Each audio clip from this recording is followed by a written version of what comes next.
انہم عیش العلم و موت الجہل بر محمد و آل محمد صلوات۔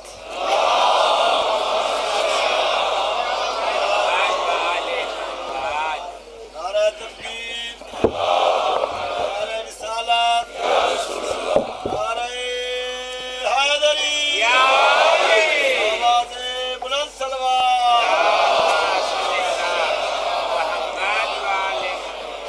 انتہائی محترم و معزز سامعین،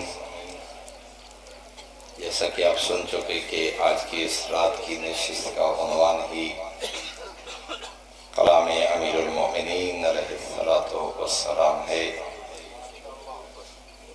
اور موضوع بھی آپ سماعت فرما چکے۔ اس خوبصورت محفل کے عنوان سے ہی یہ خوبصورت موضوع علم و علماء از نگاہ امیر المومنین۔ خطبہ نمبر 17 میں امیر المومنین علیہ السلام نے زیادہ نوازات کا وقت ہے، نہ ہی زیادہ تفصیل میں جاؤں گا، صرف حضرت کی زبان مبارک سے نکلے ہوئے یہ قیمتی جملے، ان کا ترجمہ ہی اگر چند جملوں کا عرض کر لوں تو میرا خیال ہے رات کے اس پہر اور اس وقت کی نوعیت کے لحاظ سے کافی ہے۔ امیر المومنین نے اللہ کے دربار میں شکایت کی ہے ان لوگوں کے حوالے سے۔ خطبہ نمبر 17 فرماتے ہیں الاللہ اشکو من معشر یعیشون جہالا ویموتون ضلالا، میں علی اللہ کی بارگاہ میں اس گروہ کی شکایت کرتا ہوں جو جہالت میں جیتے ہیں، گمراہی میں مر جاتے ہیں۔ اللہ اکبر۔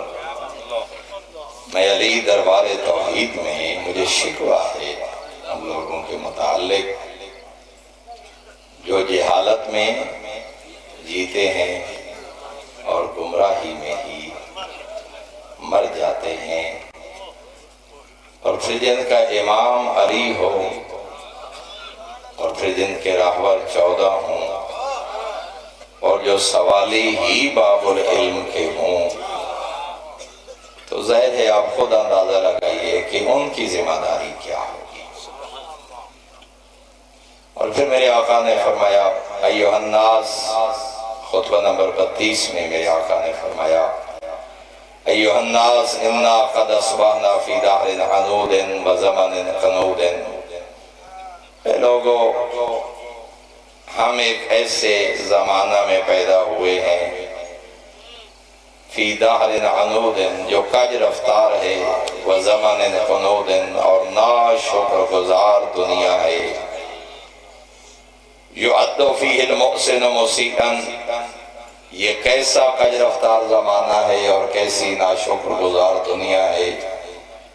امیر المومنین فرماتے ہیں دور وہ آ گیا ہے جس میں نیکوکار کو خطاکار سمجھا جاتا ہے، وَيَزْدَادُ الظَّالِمُ فِيهِ غُتُوًّا، فرمایا یہ وہ کج رفتار زمانہ ہے جس میں ظالم اپنی سرکشی میں بڑھتا چلا جاتا ہے۔ اور پھر میرے آقا نے علم کے حوالے سے فرمایا لا ننتفع بما علمنا، یہ ایسا زمانہ ہے کہ ان چیزوں سے فائدہ نہیں اٹھایا جاتا جن کو ہم جانتے ہیں۔ اس کا مطلب ہے علم سے فائدہ نہ اٹھانا، یہ زمانے کی کجروی امیر المومنین بیان فرما رہے ہیں، یہ ناشکری بیان فرما رہے ہیں میرے آقا کہ ایسا زمانہ جس میں علم سے فائدہ نہ اٹھایا جائے۔ اور دوسرا فرمایا وَلَا نَسْأَلُ عَمَّا جَهِلْنَا، اور یہ وہ زمانہ ہے جس میں جاہل پوچھتا بھی نہیں کہ جہالت کو دور کیسے کیا جائے۔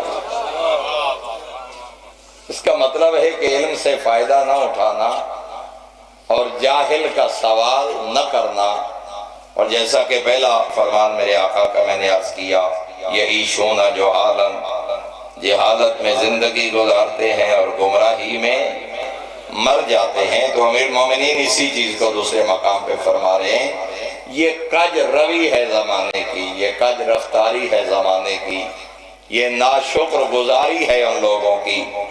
علم ہے تو فائدہ نہیں، اور جہالت ہے تو اس کو دور کرنے کا کوئی چارہ نہیں کرتے، پوچھتے نہیں کہ کس طرح میں اپنی جہالت کی دنیا سے نکلوں اور علم کی دنیا سے ہمکنار ہو کر میں اپنی دنیا و آخرت کو کامیاب کر سکوں۔ پھر میرے آقا نے دعا فرمائی خطبہ نمبر 74 میں، کتنے پسند ہیں وہ لوگ امیر المؤمنین کو جو علم و حکمت کی باتوں کو یاد رکھتے ہیں۔ جہاں جہالت کے متعلق، جاہلوں کے متعلق دربار توحید میں شکایت فرمائی، وہی میرے آقا فرماتے ہیں رحم اللہ امرأن سمع حکما فوعا، اللہ اس شخص پر رحم کرے جس کو کوئی حکمت کا کلمہ سنائے تو وہ اسے یاد کر لے۔ اللہ اس شخص پر رحم کرے جو علم و حکمت کی بات کو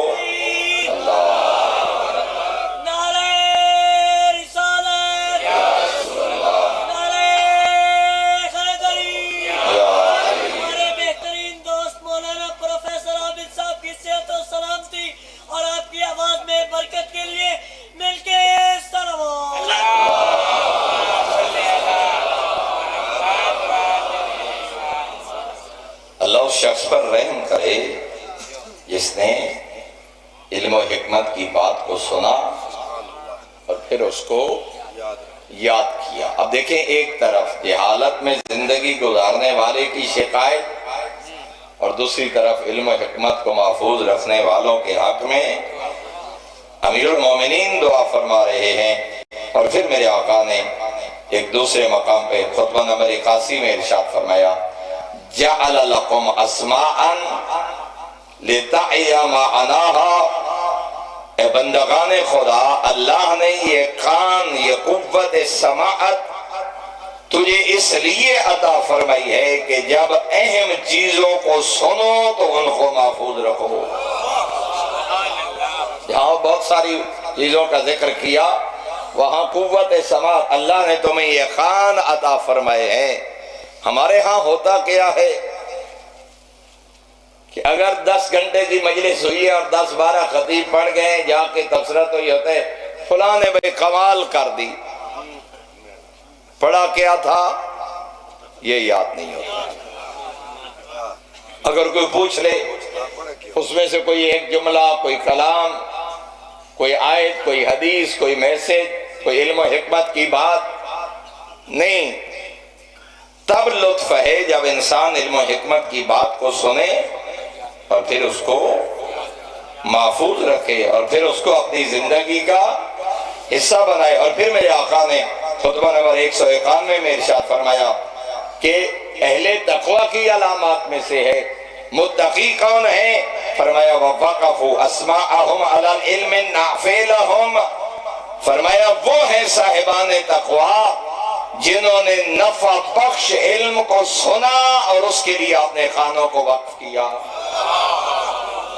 یعنی متقی وہ ہوتا ہے جو اپنی سماعتوں کو ان باتوں کی طرف، اور یہاں ایک اور بات ذرا غور سے سنیں کہ امام نے یہاں ذکر فرمایا العلم النافع لہم، کہ صاحبان تقوی ہوتے ہی وہی ہیں جو نفع بخش باتیں سنتے ہیں،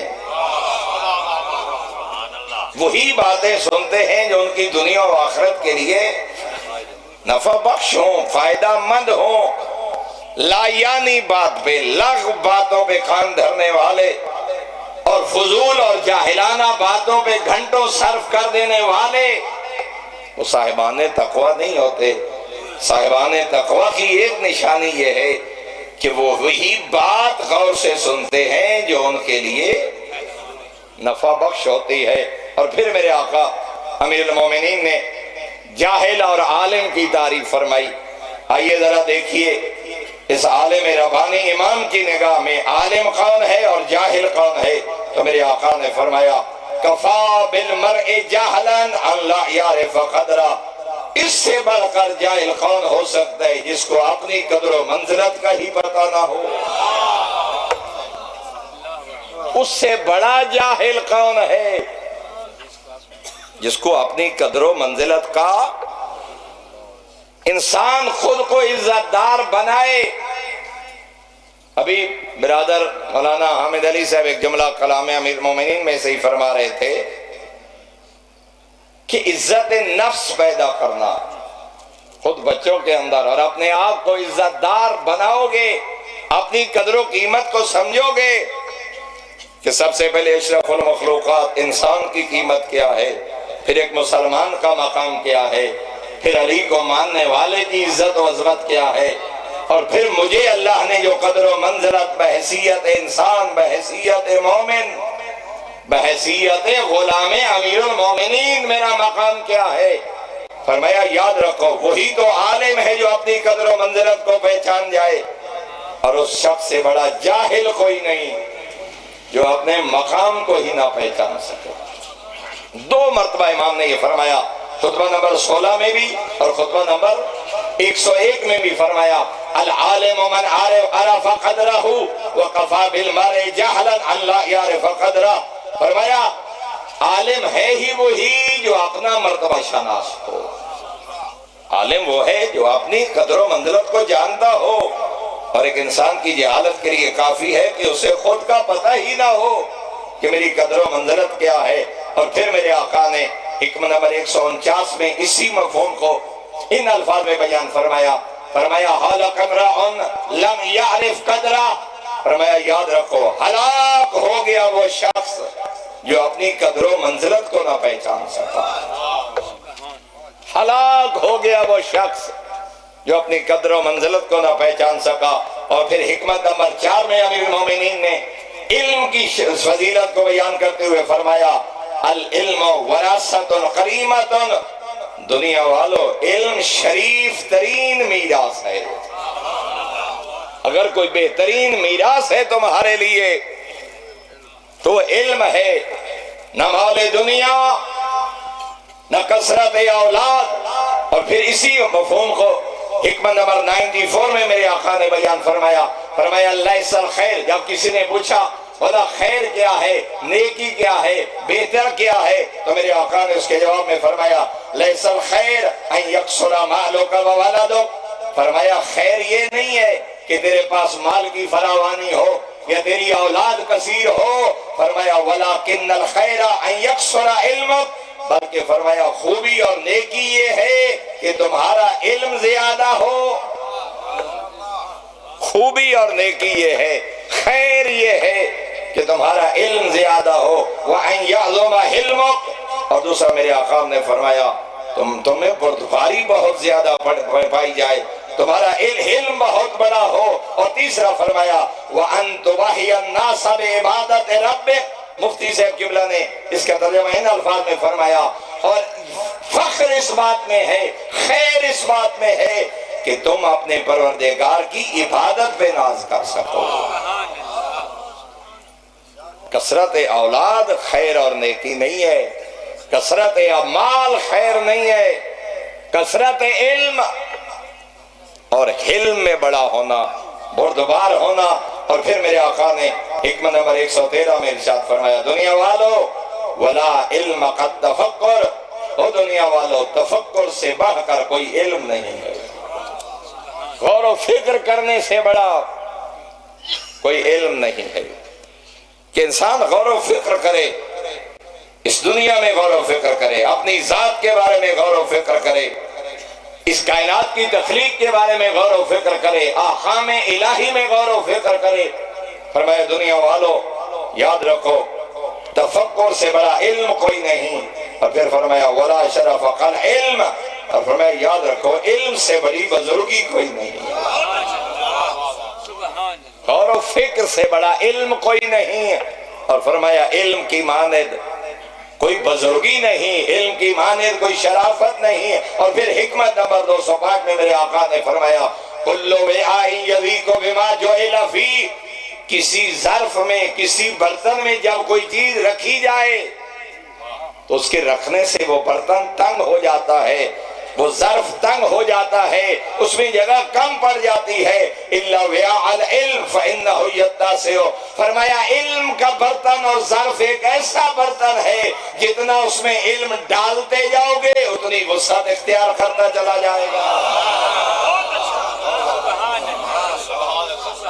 ہر ظرف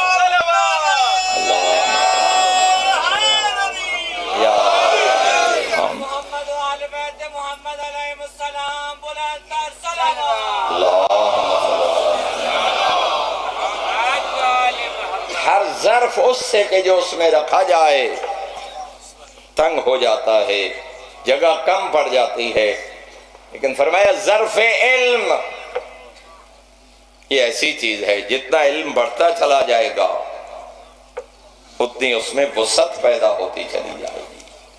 اور یہ جملہ حکمت نمبر 288 میں نے جتنے ذہن ہے ایک سے ایک بڑھ کر کمال خوبصورت جملہ پورے نہج البلاغہ امیر المومنین کا، لیکن ذرا انداز دیکھیے فکر پہنچانے کا اور علم کی اہمیت کو پہنچانے کا اور بندگان خدا کے دل و دماغ میں علم کی اہمیت کو اجاگر کرنے کے لیے ذرا اس جملے پہ غور کیجئے گا۔ امیر المومنین کیا فرماتے ہیں؟ حکمت نمبر 288 میں فرمایا اذا عزل اللہ عبدا حضر علیہ علم، اللہ جس کو ذلیل کرنا چاہے اسے علم سے محروم کر دیتا ہے۔ اللہ اکبر، اللہ اکبر۔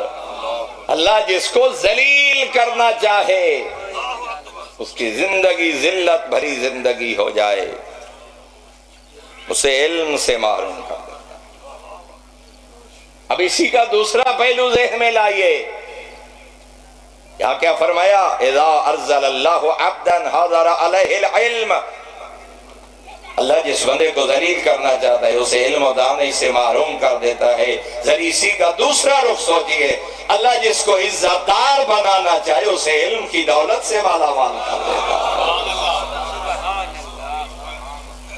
ہاں، اللہ جس کو دنیا و آخرت کی عزت عطا کرنا چاہے اسے علم کی دولت سے مالا مال فرماتا ہے۔ اور پھر میرے آقا نے فرمایا، یہ مستدرک نہج البلاغہ میں یہ جملے موجود ہیں، یہ جو نسخہ ہے مفتی صاحب کا اس میں یہ جملے موجود نہیں ہیں، مستدرک میں یہ جملے موجود ہیں۔ فرمایا العلم احدی الحیاتین، دو زندگیوں میں سے ایک زندگی کا نام ہے علم۔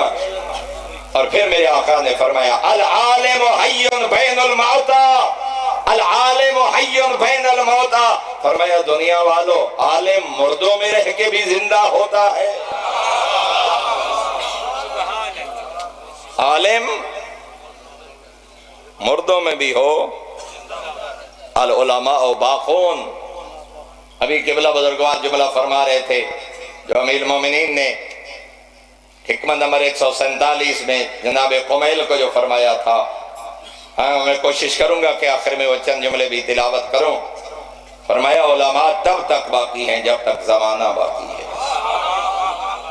جتنے لوگ بیٹھے ہیں، کتنے لوگ ہیں جنہوں نے زین الاتقیاء علامہ سید گلاب علی شاہ صاحب کو دیکھا تھا؟ میرا خیال ہے جو یہاں مجمع اور نوجوان نسل بیٹھی ہے یہاں سے 60% لوگ ایسے ہوں جنہوں نے زیارت نہیں کی ہوگی۔ اور مفتی جعفر حسین صاحب قبلہ، اور پھر اس سے پیچھے چلے جائیے آگے جتنے بزرگان گزرے ہیں، صدر علماء علامہ محمد یار شاہ صاحب قبلہ، شیخ الجامع علامہ اختر عباس صاحب قبلہ، اور پھر متقدمین کی طرف چلے جائیے، شیخ صدوق علیہ رحمہ، شیخ مفید علیہ رحمہ، شیخ توسی علیہ رحمہ، شیخ یعقوب خلینی علیہ رحمہ، سید رضی اور مرتضیٰ ہزاروں سال پہلے گزر گئے، شاید آج کی مجلس میں ان کا کتنی بار ذکر ہوا ہوگا۔ علم کی وجہ سے آج بھی زندہ ہے، ان کی کتابیں زندہ ہیں، رہتی دنیا تک وہ زندہ رہیں گے۔ اور اسی لیے اسی وصیت میں اعیانہم مفقودہ، امیر المومنین نے اسی جملے میں فرمایا ان کے جسم تمہارے درمیان موجود نہیں ہے مگر علم کی وجہ سے ان کا ذکر تمہارے درمیان آج بھی موجود ہے۔ تو فرمایا عالم مردوں کے درمیان بھی زندہ۔ اور دوسرا جملہ ذرا سنیے گا، امام نے فرمایا والجاہل میت بین الاحیاء، اور فرمایا جاہل چلتی پھرتی لاش ہوتا ہے، زندہ ہے مردہ۔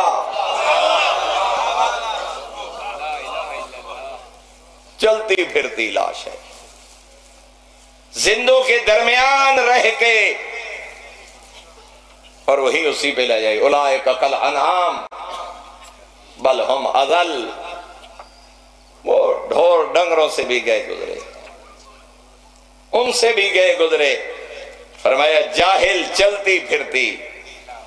اور پھر میرے آقا نے یہ حکمت نمبر 96 میں ذرا دیکھیے گا، علماء کا مقام اور وارثان انبیاء کا مقام، اور ذرا اس جملے کی گہرائی پہ شاید ابھی میں آپ کے ذہنوں تک نہ پہنچا سکوں، اس کو محفوظ کیجئے، لکھیے اور جا کے اس پہ ذرا غور کیجئے گا۔ ایک آیت قرآنی سے استدلال کر کے امیر المومنین نے یہ جملہ اور پھر آگے اس آیت کا بھی ذکر فرمایا، تو امیر المومنین فرماتے ہیں دنیا والو اِنَّ أَوْلَى النَّاسِ بِالْأَنْبِيَاءِ أَعْلَمُهُمْ بِمَا جَاءُوا بِهِ، فرمایا انبیاء کے بعد ان کے ساتھ خصوصیت انہی لوگوں کو حاصل ہوتی ہے جو انبیاء کی لائی ہوئی چیزوں کا زیادہ علم رکھتے ہیں۔ میں نے عرض کیا نا میں شاید جملہ آپ کے ذہنوں تک نہ پہنچا سکوں، لیکن اس کو محفوظ کیجئے، لکھیے۔ حکمت نمبر 96 میں امیر المومنین نے فرمایا انبیاء کے بعد انبیاء کے ساتھ سب سے زیادہ خصوصیت کے حامل وہ لوگ ہوتے ہیں اعلمہم بما جاءوا بہ، جو ان چیزوں کا زیادہ علم رکھتے ہوں جو انبیاء لے کے آئے تھے۔ اس کا کیا مطلب ہے؟ علماء اول مصداق ائمہ، بعد از پیغمبر ائمہ ہدا، علی اور اولاد علی علیہ السلام، اس لیے کہ فرمایا بعد از پیغمبر کوئی ان چیزوں کا اتنا علم نہیں رکھتا جتنا اہل بیت اطہار علم رکھتے ہیں۔ اور پھر ائمہ کے ماننے والوں میں سے انبیاء کے ساتھ وہی خصوصیت اور خصوصی مقام ائمہ کے ساتھ اور انبیاء کے ساتھ انہی کو حاصل ہوگا جو انبیاء کی لائی ہوئی شریعت کے سب سے بڑے عالم ہوں گے، وہ فقہاء ہوں، وہ محدثین ہوں، وہ مفسرین ہوں، وہ بزرگ علماء ہوں۔ کیا خیال ہے ایک شخص کو وضو کے وجہ بات یاد نہ ہوں اور قربت نبی کا دعوے دار بھی وہی ہو؟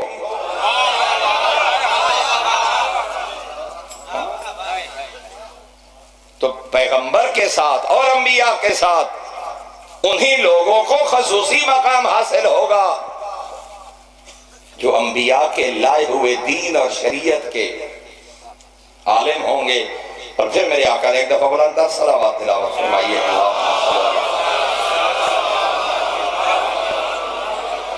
میں ڈھیر ساری معروضات چھوڑ رہا ہوں وقت کی مناسبت سے، تو چند جملے میں نے ارادہ تو یہ کیا تھا کہ میں 11 بجے گفتگو کو تمام کر دوں گا، اس میں سے تو 4-5 منٹ باقی ہیں، بہرحال اگر چند منٹ زیادہ ہو جائیں تو اس کے لیے معذرت خواہ ہوں۔ ہمارے لیے امیر المومنین نے ایک بہت بڑا زندگی گزارنے کا اصول بیان کیا، اور میں سمجھتا ہوں کہ یہ آج کے دور میں اس کی بہت زیادہ ضرورت ہے۔ حکمت نمبر 320 ہے امیر المومنین کی۔ امیر المومنین فرماتے ہیں سل تفقہا بلا تسأل تعنتا، سمجھنے کے لیے سوال کرو، الجھنے کے لیے نہیں۔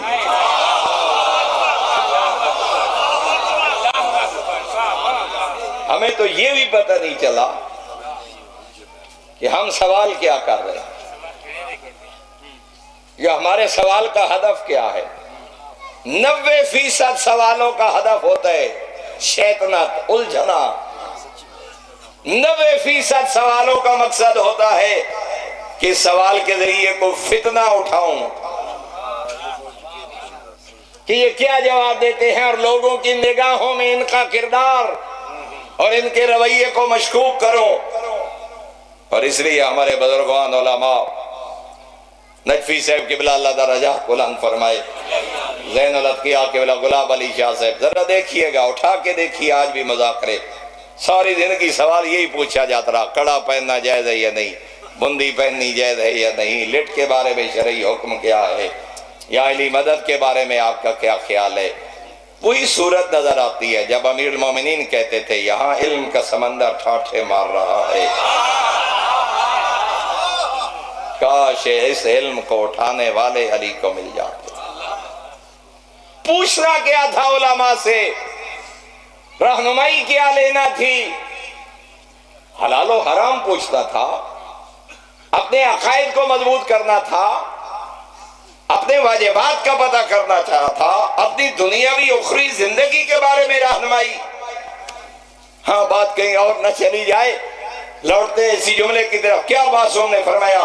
سل تفقہا ولا تسأل تعنتا، فرمایا سمجھنے کے لیے پوچھو، الجھنے کے لیے نہیں۔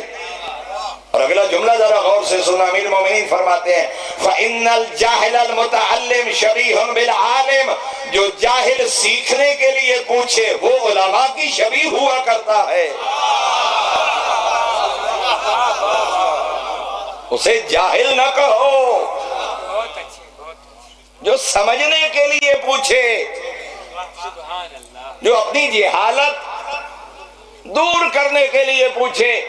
اس لیے پوچھا ہے کہ میرا عقیدہ ٹھیک نہیں تھا، ٹھیک ہو جائے، مجھے واجبات کا علم نہیں تھا، پتہ چل جائے، مجھے حلال و حرام واضح نہیں تھے، واضح ہو جائے۔ امیر المومنین فرماتے ہیں جو سمجھنے کے لیے پوچھے وہ مثل عالم ہے، وہ عالم کی شبیہ ہے۔ اور اگلا جملہ سننا، فرمایا وَإِنَّ الْعَالِمَ الْمُتَعَسِّفْ شَبِيهٌ بِالْجَاهِلِ الْمُتَعَنِّدِ، اور فرمایا وہ عالم جو الجھنا چاہتا ہے وہی تو جاہل ہوتا ہے۔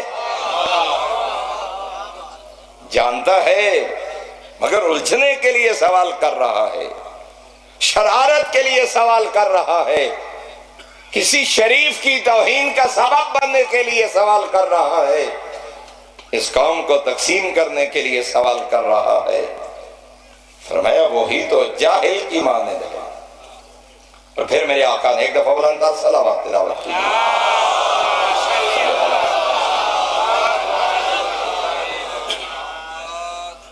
اور پھر امیر المومنین نے فرمایا اتنا یاد رکھو، علم وہی ہے جس کے ساتھ عمل ہو، علم بغیر عمل کے وبال ہے، علم نہیں۔ اور اس لیے میرے آقا نے فرمایا اوضع العلم ما وقف علی اللسان، فرمایا وہ علم بہت بے قدر و قیمت ہے جو زبان تک محدود رہ جائے، وہ علم بہت بے قدر و قیمت، وہ بہت ہلکا بے وزنی جو زبان تک رہ جائے۔ تقریریں بڑی ہیں، گفتگو بڑی دلکش ہے، گفتگو سے تقوی اور پرہیزگاری ہے، باتیں بڑی ہیں، مگر عمل کے میدان میں خالی نظر آتا ہے۔ ساری زندگی علماء کے ساتھ گزری ہے، علماء کا دفاع کرنے والا، علماء کے پاس بیٹھنے والا، جس محفل میں بیٹھے بس یہی ذکر ہوتا ہے علماء کی کیا بات ہے، ہم نے علم علماء سے سیکھا، مگر عمل سے تہی دامن۔ امیر المومنین فرما رہے ہیں وہ علم بے وقعت ہے، اس علم کی کوئی اہمیت نہیں جو زبان تک محدود رہ جائے۔ اور پھر فرمایا وَأَرْفَعُهُ مَا ظَهَرَ فِي الْجَوَارِحِ وَالْأَرْقَانِ، فرمایا دنیا والوں وہ علم بڑا قیمتی ہے جو انسان کے اعضاء و جوارح سے نظر آئے،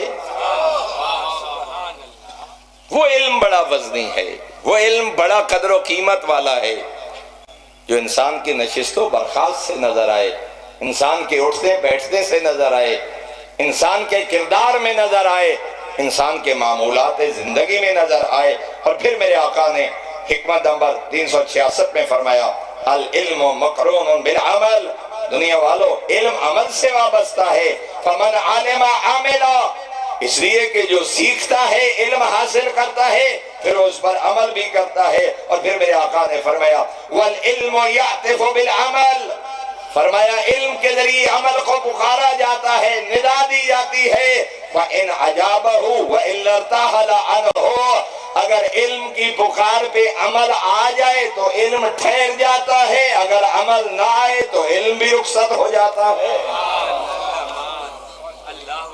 علم وہی ٹھہرتا ہے جہاں عمل نظر آئے، علم و عمل لازم و ملزوم ہے، علم ندا دے گا، پکارے گا، اور اگر وہاں پہ عمل نظر آیا علم ٹھہرے گا، ورنہ وہاں سے علم بھی رخصت ہو جائے گا۔ اور پھر میرے آقا نے حکمت نمبر 238 میں فرمایا العلم علمان، فرمایا علم کی دو قسمیں ہیں۔ العلم علمان، دنیا والوں علم کی دو قسمیں ہیں، مطبوع و مسموع۔ ایک وہ جو نفس میں رچ بس جائے، ایک وہ جو کانوں تک محدود رہ جائے۔ ایک وہ علم ہے جو آپ کے وجود کا حصہ بن جائے۔ اور پھر میرے آقا نے فرمایا وَلَا يَنْفُ الْمَسْمُعُ إِذَا لَمْ يَكُنِ الْمَطْبُوعُ، فرمایا یاد رکھو سنا سنایا علم اس وقت تک نفع بخش نہیں ہو سکتا جب تک تمہارے وجود کا حصہ نہ بن جائے۔ مسموع علم کسی کام کا نہیں جب تک وہ آپ کے اعضاء و جوارے سے نظر نہ آئے۔ اور پھر میرے آقا نے بس آخری فرمان فرمایا فَإِنَّ الْعَامِلَ بِغَيْرِ عِلْمٍ كَالسَّائِرِ عَلَى غَيْرِ طَرِيقٍ، فرمایا یاد رکھو بغیر علم کے عمل کرنے والا بھی ایسے ہی ہوتا ہے جیسے کوئی غلط راستے پہ چل نکلا ہو۔ فَلَا يَرِيدُهُ بُعْدُهُ عَنِ الطَّرِيقِ الْوَاحِدِ إِلَّا بُعْدًا مِنْ حَاجَتِهِ۔ اب دیکھیے ہم نے جانا سرگودا ہو اور ہم سکھر والے موٹر پہ چلے جائیں تو جتنا چلتے جائیں گے اتنا حقیقی منزل سے دور ہوتے چلے جائیں گے۔ اور فرمایا دونوں روایات کا اگر میں خلاصہ عرض کروں، فرمایا علم و عمل کے بغیر کام کرنا ایسے ہے جیسے کوئی بھٹک کے کسی اور راستے پہ چل نکلا ہو، جدھر جانا تھا ادھر نہیں چلا۔ فرمایا وہ جتنا چلتا جائے گا اتنا اپنی منزل سے دور ہوتا چلا جائے گا۔ میرے محترم سامعین، ہم باب العلم کے ماننے والے ہیں، ہم امیر المومنین کے ماننے والے ہیں۔ گفتگو میری تمام ہو گئی، اتنی ہی دامن وقت میں گنجائش تھی، اور ان بزرگان علماء کی موجودگی میں مجھ جیسے حقیر کا یہ چند جملے کہنا یقیناً جسارت، لیکن انہی بزرگان کی دعاؤں کا صدقہ کہ چند معروضات آپ کی خدمت میں پیش کر لیتا ہوں۔ آخری پیغام جو امیر المومنین نے دیا، امیر المومنین ایک تعجب کا اظہار کرتے ہیں، یہی میرا آج کی گفتگو کا پیغام سمجھیے گا۔ ما لی اری الناس اذا قرب الیہم الطعام لیلا تکلفوا انارۃ المصابیح، فرمایا کیا ہو گیا ہے، میں لوگوں کو دیکھ رہا ہوں جب رات کو اندھیرے میں ان کے سامنے کھانا رکھا جائے۔ میری پوری گفتگو کا پیغام سمجھیے گا اور آج کی اس اجتماع کا یہ پیغام لے کے جائیے گا۔ امیر المومنین فرما رہے ہیں مجھے کیا ہو گیا ہے، میں لوگوں کو دیکھ رہا ہوں اذا قرب الیہم الطعام لیلا، جب رات کے اندھیرے میں ان کے سامنے کھانا رکھا جائے، تکلفوا انارۃ المصابیح، چراغ روشن کرتے ہیں، لائٹ جلاتے ہیں، اندھیرے میں کھانا نہیں کھاتے۔ کیوں؟ لیبصروا ما یدخلون بطونہم، کہ اندھیرے میں کسی نے کھانا رکھا ہے کوئی غلط چیز نہ دے دی ہو، کہیں میرے پیٹ کو خراب نہ کرے، کہیں میرے لیے نقصان دہ نہ ہو۔ امیر المومنین فرماتے ہیں رات کے اندھیروں میں کوئی کھانا رکھے تم چراغ جلا کے دیکھتے ہو کہ میں پیٹ میں کیا داخل کر رہا ہوں، کہیں مجھے نقصان نہ پہنچائے۔ وَلَا يَهْتَمُّونَ بِغِذَاءِ النَّفْسِ بِأَن يُنِيرُوا مَصَابِيحَ أَرْبَابِهِمْ بِالْعِلْمِ، لیکن انہی کو کیا ہو گیا ہے جب نفس اور روح کو خوراک دینے لگتے ہیں، کبھی انہوں نے علم کے چراغ جلا کے نہیں دیکھا کہ نفس کو کیا دے رہا ہوں۔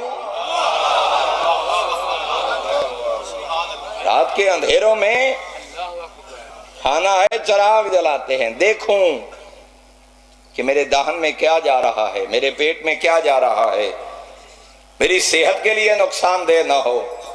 کہ امیر المومنین فرماتے ہیں وہی بندہ جب نفس کی خوراک، جب روح کی خوراک، نظریہ اور عقیدہ، حلال و حرام، نظام زندگی، فرمایا انہوں نے کبھی عقل کے چراغ روشن نہیں کیے، انہوں نے کبھی علم کے چراغ روشن نہیں کیے۔ اور کیوں کرنے چاہیے؟ وہ جملہ بھی امام نے فرمایا لِيَسْلَمُوا مِنْ لَوَاحِقِ الْجَهَالَةِ وَالذُّنُوبِ فِي اعْتِقَادَاتِهِمْ وَأَعْمَالِهِمْ، کاش جیسے کھانے کے لیے چراغ جلا کے دیکھتے ہو روشنی کر کے کہ پتہ چلے میں کیا کھا رہا ہوں، کاش تم علم لیتے ہوئے عقل کے چراغ جلاتے تاکہ عقیدے اور عمل میں کوئی ایسی چیز نہ ہو جائے جو جہالت ہو اور گناہ ہو۔ عقیدے میں جہالت سے نہیں بچتے، عمل میں گناہ سے بچنے کے لیے انہوں نے کبھی علم کے چراغوں کو روشن نہیں کیا، انہوں نے کبھی عقل کی چراغوں کو روشن نہیں کیا۔ تو میرے محترم، آپ کے اور میرے مذہب کا ترہ امتیاز علم ہے، آپ کی کامیابی کی ضمانت علم ہے، اور کامیاب ہیں وہ لوگ جو علم دوست ہیں اور علماء دوست ہیں۔ میں اکثر کہا کرتا ہوں، پتہ نہیں یہ جملہ کہاں سے آیا، ڈھیر سارے لوگ کہتے ہیں جی ہم بڑے علماء پرست ہیں۔ نہیں، یہ بالکل نامناسب جملہ ہے۔ علماء دوست ہونا چاہیے، خدا پرست ہونا چاہیے۔ انسان وہ کامیاب ہے جو علم دوست ہو، علماء دوست ہو، حق پرست ہو اور خدا پرست ہو۔ دعا ہے کریم اللہ اس ادارے کو قیامت تک آباد و شاد فرمائے، اور ہمیں علم کے یہ چراغ جو بزرگان نے جلائے تھے ہمیں ان سے مستفید ہونے کی توفیق عطا فرمائے، اور ہمیں امیر المومنین کے کلام نہج البلاغہ سے استفادہ کرنے کی توفیق عطا فرمائے۔ اور بلاخص یہاں میں دعا کروں گا حجت الاسلام المسلمین قبلہ مولانا ملک مقبول حسین علوی صاحب کے لیے، جنہوں نے برِ صغیر پاک و ہند اور اردو دان طبقے کے لیے پوری دنیا میں خاص طور پر نہج البلاغہ کے نشر و اشاعت اور نہج البلاغہ کے علوم کی نشر و اشاعت کا جو ہے وہ ایک بہت بڑی ذمہ داری کو ادا کرنے کا فیصلہ کیا۔ خدا ان کو کامیابیاں و کامرانیاں عطا فرمائے، اور اسی کلام امیر المومنین کا صدقہ ہمیں خدا مکتب اہل بیت کے طلباء، علماء، خدمت گزاران اور عمل کرنے والوں میں معشور فرمائے۔ وآخر الدعوانا ان الحمدللہ رب العالمین۔